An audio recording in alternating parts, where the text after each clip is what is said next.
السلام علیکم۔ بابر اعظم کے سر میں چوٹ لگنے سے باہر ہو گئے۔ دوستو بہت عام خبر ہے، آپ نے اس ویڈیو کو سکپ بالکل بھی نہیں کرنا ورنہ آپ کو سمجھ نہیں آئے گی بابر اعظم کے سر پر بال کس نے ماری، کب تک وہ اسپتال میں رہیں گے اور کب پاکستان واپس آئیں گے، ساری تفصیل اس ویڈیو میں ہے۔ مزید آگے بڑھنے سے پہلے آپ سے گزارش ہے کہ آپ اس چینل کو سبسکرائب کر دیں تاکہ آپ کو ورلڈ کپ کے حوالے سے تمام تر اپڈیٹس وقت پر ملتی رہیں۔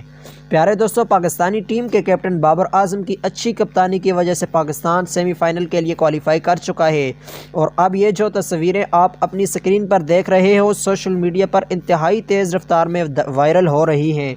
اس میں کافی لوگوں نے یہ تھمبنیل لگائے ہوئے ہیں کہ بابر اعظم زخمی ہو کر ورلڈ کپ سے باہر ہو گئے ہیں، لیکن حقیقت اس کی کچھ اور ہے کہ یہ بابر اعظم نہیں بلکہ احمد شہزاد کی اولڈ تصویریں ہیں، جب ان کو سر پر باؤنسر لگا تھا اور وہ میدان میں گر گئے تھے اور کچھ عرصے کے لیے اسپتال رہے تھے۔ یہ اس وقت کی تصویریں ہیں، افواہوں پر یقین مت کریں اور پاکستانی ٹیم کے لیے دعا کریں کہ اللہ پاک پاکستانی ٹیم کی مدد فرمائے۔